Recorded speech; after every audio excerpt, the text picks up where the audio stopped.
Hello my listeners, कैसे हैं आप लोग। आ चुके हैं आप लोगों के लिए कॉलेज लव स्टोरी का नया एपिसोड। तो चलिए इसे शुरू करते हैं। और हाँ, अगर आप चैनल पर मेरे फर्स्ट टाइम विजिट कर रहे हैं तो प्लीज़ गाइस सब्सक्राइब कर देना है ताकि आपको मेरा चैनल दोबारा मिल जाए, क्योंकि मैं आपके लिए ऐसे इंटरेस्टिंग कहानियाँ लाती रहती हूँ। तो चलिए शुरू करते हैं बिना किसी देरी के। तो अब तक ये चैप्टर में आप लोगों ने सुन लिया था कि इशिका को ज़बरदस्ती ध्रुव मार्शल आर्ट ज्वाइन करवा ही देते हैं। वैसे तो ध्रुव ने काफ़ी पहले इशिका से ये बात कही थी, मगर इशिका इस चीज़ को अवॉइड ही कर रही थी क्योंकि उसे मार्शल आर्ट सीखने में कोई इंटरेस्ट नहीं था। वो तो ध्रुव के कहने पर भी उनकी बात को अवॉइड करके कल की प्लानिंग कर रही थी, मगर ध्रुव उसको ज़बरदस्ती हाथ पकड़कर मार्शल आर्ट ले जाते हैं और मार्शल आर्ट क्लास ज्वाइन करवा देते हैं। वहीं इशिका, जो आज एक नए लड़के से मिलती है, ईशान जो उसे काफ़ी अच्छे से ट्रेनिंग दे रहा था मार्शल आर्ट की। वहीं इशिका को भी उसके साथ सीखने में ज़्यादा दिक्कत नहीं होती, लेकिन उसके कोच से इशिका को बहुत डर लग रहा था। वहीं जहाँ इशिका के नाम से ही पूरे कॉलेज में एक अलग ही रौब था, वहीं दूसरी तरफ उस मार्शल आर्ट क्लास में इशिका के नाम को कोई ठीक से जानता भी नहीं था, और जो लोग इशिका को जानते भी थे वो भी उसको वहां जरा भी भाव नहीं देते। इस बात से इशिका काफी ज्यादा नाराज हो जाती है और काफी ज्यादा निराश भी हो जाती है। वहीं ईशान के थोड़े से पंच मारने पर ही इशिका बार बार मेलोड्रामेटिक बनने की कोशिश कर रही थी। ईशान जैसे ही ध्रुव को इशिका के साथ बात करते हुए देखता है, वो वहां से 9-2-11 हो जाता है, जैसे कि वो ध्रुव को काफी पहले से जानता हो। वहीं ध्रुव की भी निगाहें ईशान को घूर घूर कर देख रही थी। तो चलिए शुरू करते हैं इस एपिसोड में आखिर क्या होने वाला है इशिका और ध्रुव की कहानी में। इशिका, जो ध्रुव के कहने पर अपनी कार की तरफ निकल जाती है, वो मन ही मन सोच रही थी, आखिर अचानक से इन्हें हो क्या गया। इन्हीं के तो कहने पर मैं मार्शल आर्ट जबरदस्ती गई। भला मुझे क्या शौक है अपना मुंह तोड़वाने का, अपना हाथ पैर तोड़वाने का, और कितना दर्द भी हो रहा है पूरे बॉडी में। और इन्हें देखो, कितने अकड़ कर बोल रहे हैं, और अपनी लाल आंखों से तो ऐसे घूर रहे जैसे खा जाएंगे मुझे। और ये बोलकर वो अपनी कार में बैठती है और कार को ड्राइव करते हुए गाड़ी लेकर कॉलेज से बाहर निकल जाती है। वहीं ईशान भी अपनी स्पोर्ट्स बाइक लेकर कॉलेज से बाहर निकलता ही कि तब तक ध्रुव अपनी कार लेकर उसके ठीक सामने आ जाते हैं। ईशान, जो अपनी गाड़ी रोकता है और अपनी आंखों से ग्लासेस निकालते हुए कहता है, अब इन्हें क्या प्रॉब्लम हो गई मुझसे। ध्रुव, जो गाड़ी से बाहर निकलते हैं और ईशान के सामने आते हुए कहते हैं, तुम्हें उससे दूर रहने के लिए कहा था ना मैंने। ईशान, जो थोड़ा मुस्कुराते हुए कहता है, क्यों, आपको बड़ी तकलीफ हो रही है। ध्रुव, सर जी। और ये बोलकर वो काफी स्टाइल से बाइक की तरफ झुकते हुए थोड़ा और ध्रुव के करीब आता है और कहता है, क्या हुआ, बताइए, प्रॉब्लम हो रही है आपको। ध्रुव, जो कहते हैं, उतना ही बोलो जितना मैं बर्दाश्त कर सकूं। ईशान, जो कहता है, देखिए, ये आपकी पर्सनल प्रॉब्लम है, आप मुझसे इस तरह किसी से भी बात करने से नहीं रोक सकते। भला आपको भी मेरे बारे में सोचना चाहिए भाई। ध्रुव, जो उससे कहते हैं, भाई मैं तुम्हारा सिर्फ घर पर हूँ, यहाँ पर तुम्हारे लिए सिर्फ और सिर्फ प्रोफेसर हूँ। ध्रुव की बात सुनकर ईशान कहता है, जी हुजूर, मुझे पता है कि आप मेरे प्रोफेसर हैं। आप ऐसे क्यों मना कर रहे हैं मुझे, जैसे वो कोई ड्रग एडिक्ट हो, कोई नशेड़ी हो, या फिर जुआ खेलने वाली लड़की हो। ध्रुव, जो कहते हैं, मैं मजाक नहीं कर रहा हूँ ईशान, उससे दूर रहो। ईशान, जो कहता है, अच्छा ठीक है, समझ गया, ओके फाइन, लेकिन ठीक है यार, मतलब इसमें आपकी प्रॉब्लम है, आपको नहीं पसंद है वो लड़की। तो वो इतना बोला ही था कि ध्रुव अपनी उंगली दिखाते हुए ईशान के सामने आकर कहते हैं, तुम अपनी जुबान पर थोड़ा कंट्रोल रखो। क्या कहना चाह रहे हो, मुझे क्यों नहीं पसंद होगी वो। जैसे ही ध्रुव ने ये बोला, ईशान के चेहरे पर एक शैतानी भरी स्माइल आ जाती है और वो अपनी आंखों को छोटी करके ध्रुव को देखता है और कहता है, हाँ हाँ हाँ, मतलब मैं जो सोच रहा था बिल्कुल वही बात है। ध्रुव, जो कहते हैं, देखो, मैं तुमसे बहस नहीं करना चाहता। ईशान, जो अपना हाथ फोल्ड करते हुए कहता है, मुझे पता है आप मुझसे बहस कर भी नहीं पाएंगे, भले ही आपसे छोटा हूँ, लेकिन आपके दिमाग से थोड़ा ज़्यादा ही तेज़ दिमाग चलता है मेरा। ध्रुव जो कहते हैं, अच्छा तो तुम साइकोलॉजिस्ट से पंगे लेना चाहते हो। ईशान जो कहता है, ये हर बात पर साइकोलॉजी साइकोलॉजी क्या करते हैं, मैं भी मैथ्स का स्टूडेंट हूँ, मेरे पास भी बहुत दिमाग है। ध्रुव जो उससे कहते हैं, ये अपना दिमाग ना तुम घर पर चलाना और मेरे साथ इस तरह बदतमीजी मत करो, वरना जानते नहीं हो अगर मेरा हाथ उठ गया तो तुम्हारी कितनी इंसल्ट हो सकती है। ईशान जो कहता है, ये तो गलत बात है भाई, अब आपसे घर पे तो मैं लड़ नहीं सकता क्योंकि घर पर आप हमारे साथ तो रहते नहीं हैं, आप तो अलग ही अपना फार्म हाउस बना कर रह रहे हैं। अगर मुझे आपसे लड़ना होगा तो मैं कहाँ लड़ूंगा, और अगर अपने भाई से नहीं लड़ूंगा तो और किससे लड़ूंगा, आपके अलावा है कौन मेरा इस दुनिया में। ध्रुव जो उसे कहते हैं, अपने डैड से लड़ो ना तुम। ईशान जो कहता है, भाई आप फिर डैड पर चले गए, आपकी प्रॉब्लम क्या है डैड से, और आखिर ऐसा कौन सा जुर्म कर दिया है डैड ने जो आप उनसे इतनी नफरत करते हो कि आप कभी मेंशन में झांकने तक नहीं आते हो कि हम लोग कैसे हैं, ठीक है नहीं है, हम जिंदा भी है नहीं। ध्रुव जो कहते हैं, मेरी नज़र हमेशा तुम पर रहती है, और ऐसा नहीं कि मैं तुम्हारा ख्याल नहीं रखता या फिर मुझे तुम्हारी फिक्र नहीं रहती है, लेकिन उस घर में आकर मैं तुम्हारे सामने तुम्हारी फिक्र नहीं जताना चाहता कि मैं तुमसे कितना प्यार करता हूँ, लेकिन इसका मतलब ये नहीं कि तुम मेरे साथ इस तरह बदतमीजी करोगे। ईशान जो कहता है, लेकिन इसका मतलब ये नहीं, लेकिन उसका मतलब वो नहीं। भाई प्लीज़ भाई, आपने ऐसे लॉजिकल बातें ना अपने पास ही रखो, बस एक बार भाई, बस एक बार मेंशन आ जाओ। अच्छा ठीक है, अगर आप मेंशन नहीं आना चाहते तो मैं आपको मना नहीं रहा हूँ, लेकिन प्लीज़ भाई कम से कम मुझे तो अपने साथ रख लो। मैं डैड के साथ बोर हो जाता हूँ, वो अपनी तरह मुझे भी बिजनेसमैन समझते हैं और वो हमेशा मुझसे चाहते हैं, मुझसे एक्सपेक्ट करते हैं कि मैं आपकी तरह माइंडेड इंटेलिजेंट बच्चा बनूँ। आखिर हर कोई एक जैसा थोड़ी ना होता है। अब आप महान हो इसका मतलब ये तो नहीं कि मैं भी महान रहूंगा। मुझे नहीं मजा आता बिजनेस के कामों में। ध्रुव जो कहते हैं, देखो या तो तुम अपनी पढ़ाई पर फोकस करो या तो फिर बिजनेस में काम करो, तुम ऐसे नल्ला नहीं बनाना है हमें। ईशान जो कहता है, चलो किसी तो बात पर डैड और आपकी ओपिनियन मिली, मुझे ही लेकर सही, लेकिन कम से कम मैं चाहता हूँ मेरी वजह से आप दोनों के बीच जो भी मिसअंडरस्टैंडिंग है वो ख़त्म हो जाए। ध्रुव जो ईशान के चेहरे पर एक हाथ रखते हुए उसे समझाते हुए कहते हैं, ईशान तू अभी बच्चा है, बड़ों के बीच में इस तरह की बकवास मत किया कर, और हाँ इसमें तुझे अपनी कुर्बानी देने की ज़रूरत नहीं है। जो भी कुछ हमारे बीच है हम खुद उसे शॉर्ट आउट कर लेंगे और खुद उसे संभाल लेंगे, तू बस अपनी पढ़ाई पर फोकस कर। और ये बोलकर वो अपनी कार की तरफ निकलते हैं कि तभी वो टर्न होते हुए ईशान से दोबारा कहते हैं, और हाँ यशिका से डिस्टेंस मेंटेन करके रखना। यशिका का नाम सुनकर ईशान के चेहरे पर बड़ी सी स्माइल आ जाती है और वो अपनी आंखों पर अपने ग्लासेस लगाते हुए कहता है, वेल भाई उसकी मैं आपको गारंटी नहीं दे सकता, वो लड़की बहुत प्यारी है और मेरे साथ तो काफ़ी ज़्यादा खुश भी रह रही थी। अगर कोच उसे अच्छे से ट्रीट नहीं करेंगे तो कोई तो चाहिए ना मेरे जैसा उसे संभालने वाला। मैं संभाल लूंगा भाई, अब टेंशन नहीं लो। ध्रुव जो से आगे कुछ कहते ही कि तब तक वो अपनी बाइक स्टार्ट करता है और तुरंत ही वहां से रफू चक्कर हो जाता है। ध्रुव जो ईशान को गाड़ी पर बैठकर जाता हुआ देखते हैं और उसके पीछे पीछे आते हुए कहते हैं, तू कुछ नहीं जानता अपने डैड के बारे में, और मैं नहीं चाहता कि मेरे और उनके बीच हुई लड़ाई के बीच तू फंसे।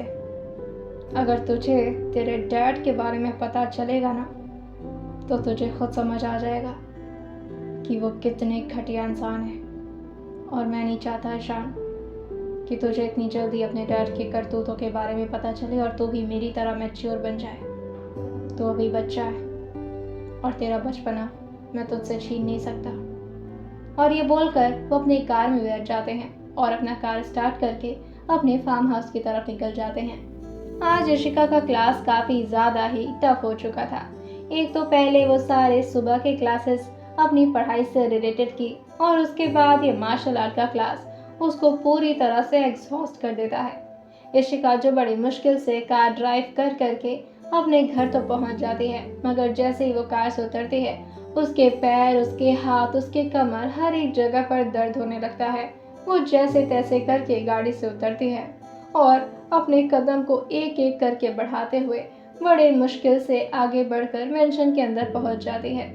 बेबो जान जो किचन में ही कुछ काम कर रही थी वो इशिका को इस तरह चलते हुए देखती हैं तो हॉल में आते हुए इशिका को संभालती हैं और उसका बैग उससे लेते हुए कहती हैं, आप कहीं गिर विर गई थी क्या?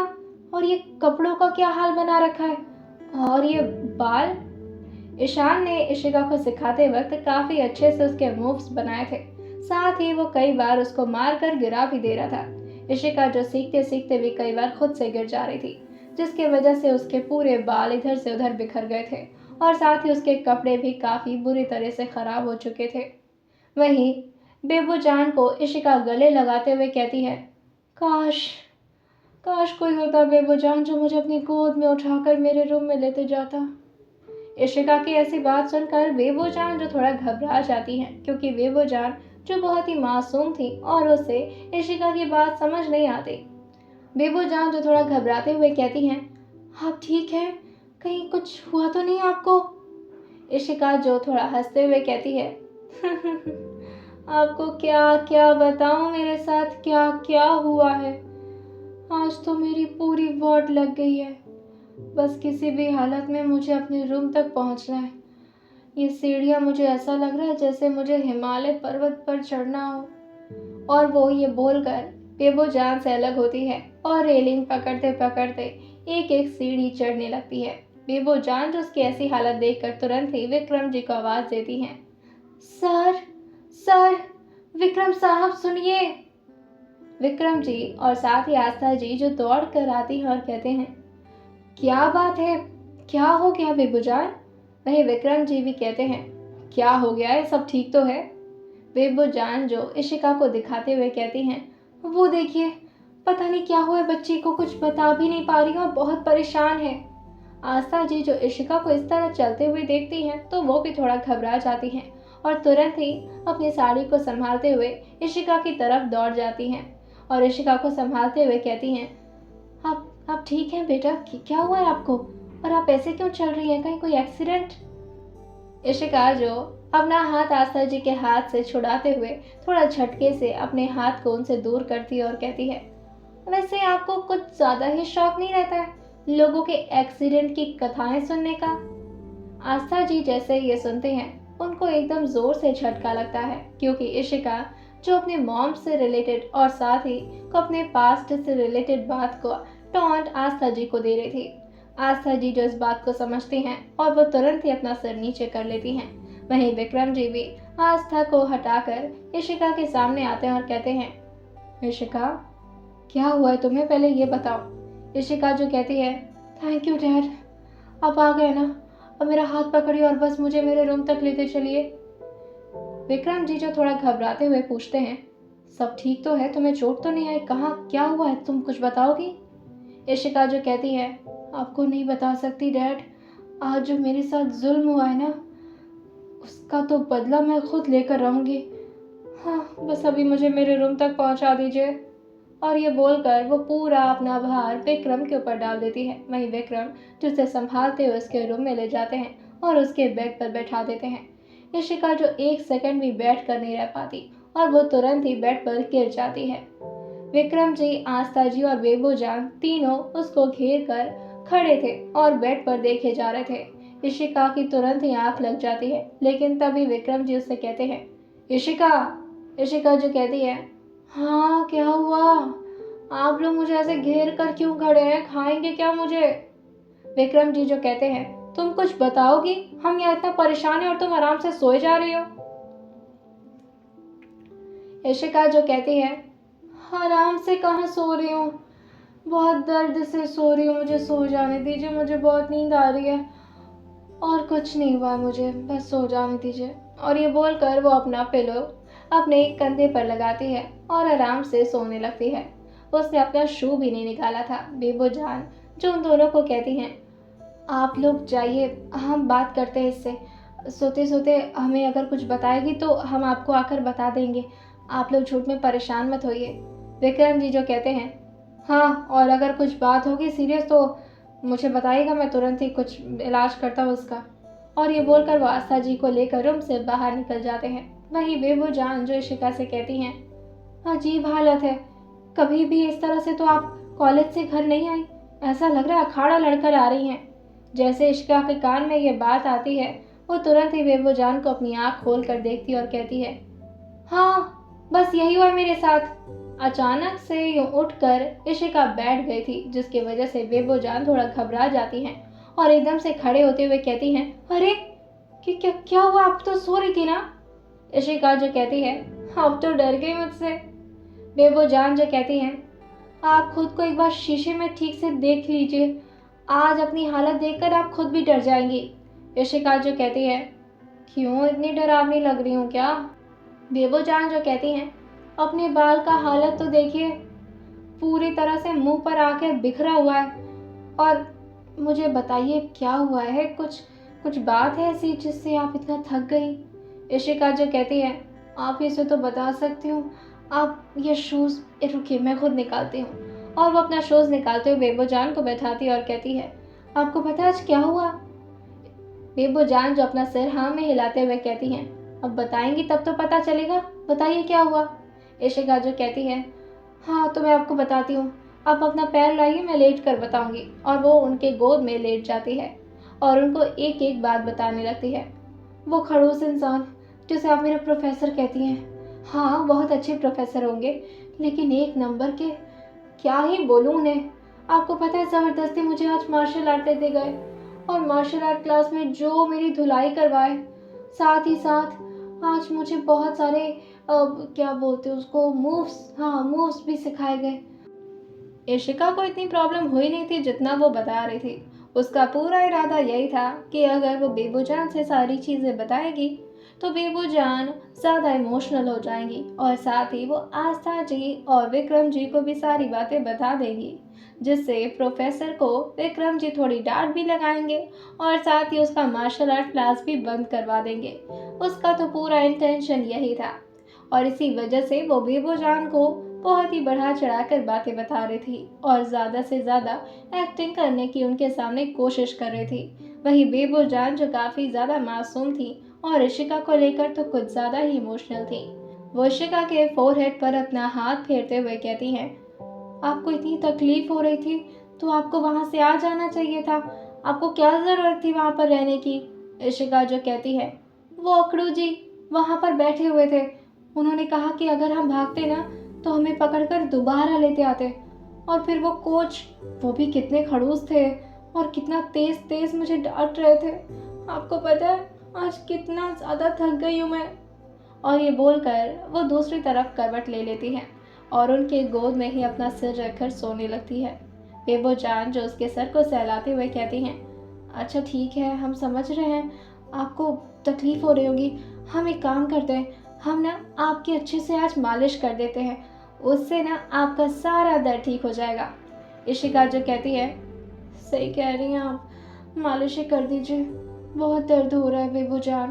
बेबोजान जो कहती हैं, हम अभी लेकर आते हैं जादू मंतर वाला तेल, वो आपके सारे तकलीफ को एकदम ठीक कर देगा। इशिका जैसे ये सुनती है वो चौंक कर कहती है, नहीं, आपको वो घटिया सा तेल नहीं लेकर आना है, वो बहुत ही गंदा स्मेल करता है, मुझे उससे नहीं कराना अपना मसाज। बेबोजान जो कहती हैं, अरे वो दर्द गायब कर देगा, उसके बाद आप नहा लीजिएगा। इशिका जो कहती है, हाँ ये भी ठीक है, बट उससे ठीक हो जाएगा ना मेरा दर्द? बेबोजान जो कहती है, हाँ हाँ ठीक हो जाएगा, चलिए अब आप आ जाइए नीचे, हम आपको अच्छे से मालिश कर देते हैं। इशिका जो कहती है, ठीक है लाइए आप अपने बाबा जी का जादू मंत्र वाला तेल। और ये बोलकर वो नीचे मैट पर जाकर लेट जाती है। बेबोजान जो अपने रूम से वही जादू मंत्र वाला तेल ले आती है और इशिका के पूरे बॉडी में अच्छे से मसाज करने लगती हैं। उसके पैर को अच्छे से मसाज करते हुए बेबोजान जो कहती हैं, अगर ये तेल अच्छे से काम कर गया ना तो आपका जो दर्द है वो एकदम चुटकी बजाते ठीक हो जाएगा। इशिका जो कहती है, आपके हाथ में जादू है, इस तेल को जादू मंत्र का नाम देने की ज़रूरत नहीं है, आप अपने हाथ से बस दबा देती है ना, बहुत रिलैक्स मिलता है।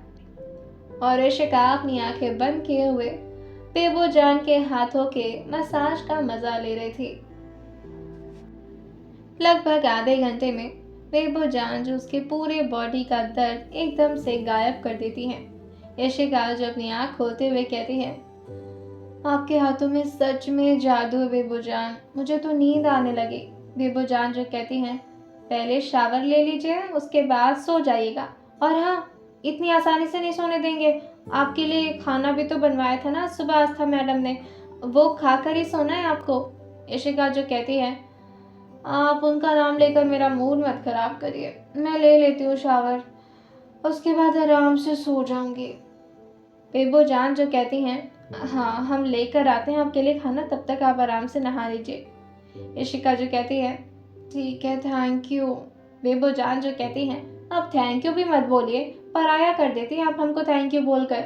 इशिका जो कहती है, आप बहुत ओल्ड फैशन्ड है, आपको पता है थैंक यू मतलब क्या होता है? मतलब मैं आपको आपके किए हुए इस काम के लिए शुक्रिया कह रही हूँ, और ऑब्वियसली अब मैं आपको पेमेंट तो दे नहीं रही हूँ इसकी, तो इसलिए मैंने शुक्रिया कर दिया। बेबो जान जो कहती हैं, आपका ये जो चेहरा है ना वो खिल उठा हमारे काम से, बस यही हमारा पेमेंट है और यही हमारा धन्यवाद भी। अब इससे ज़्यादा आपको कुछ कहने की ज़रूरत नहीं है, जाइए नहा लीजिए। और ये बोलकर वो भी उठकर इशिका के लिए खाना लेने चली जाती हैं। इशिका जो आराम से शावर के नीचे आकर अपनी पूरी बॉडी को ठंडे ठंडे पानी से भिगा रही थी, वहीं इशिका जैसे ही अपनी आंख बंद करके अपने बालों को खोल के शावर लेती है, उसके जहन में बार बार ध्रुव की बातें याद आ रही थी। जिस तरह से आज ध्रुव ने इशिका को पूरी तरह से कॉन्फिडेंट कर दिया था अपनी बातों से, इशिका को तो लग रहा था कि ध्रुव उसे कितना गलत समझ रहे होंगे कल की हरकतों की वजह से, मगर ध्रुव का नेचर तो इतना अच्छा था, इशिका को तो पता ही नहीं था। इशिका जिसके चेहरे पर अनजानी स्माइल आ जाती है और वो अपने आप से बातें करते हुए कहती है, कितने अच्छे हैं आप, मुझे तो लगा था कि बाकी मेल लोगों की तरह आप भी मुझे गंदा ही समझेंगे, लेकिन आप तो मेरी फीलिंग समझ गए।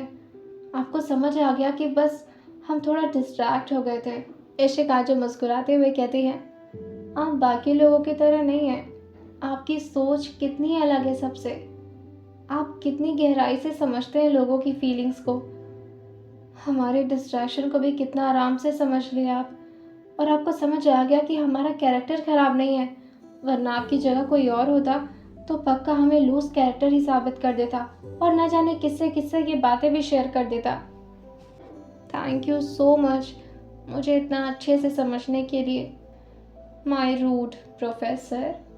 और ये बोलकर वो दोबारा शावर को एंजॉय करने लगती है। आइए जानते हैं आने वाली कहानी में क्या होने वाला है और क्या कोई ट्विस्ट आने वाला है, और क्या सच में विक्रम जी ध्रुव को डांट लगाएंगे इशिका को आज मार्शल आर्ट ज्वाइन करवाने के लिए। आइए जानते हैं इसे आने वाले एपिसोड में, और सुनते रहिए mister and Mrs psychologist college की प्यारी सी लव स्टोरी, सिर्फ और सिर्फ स्टोरी विद सौम्य के साथ।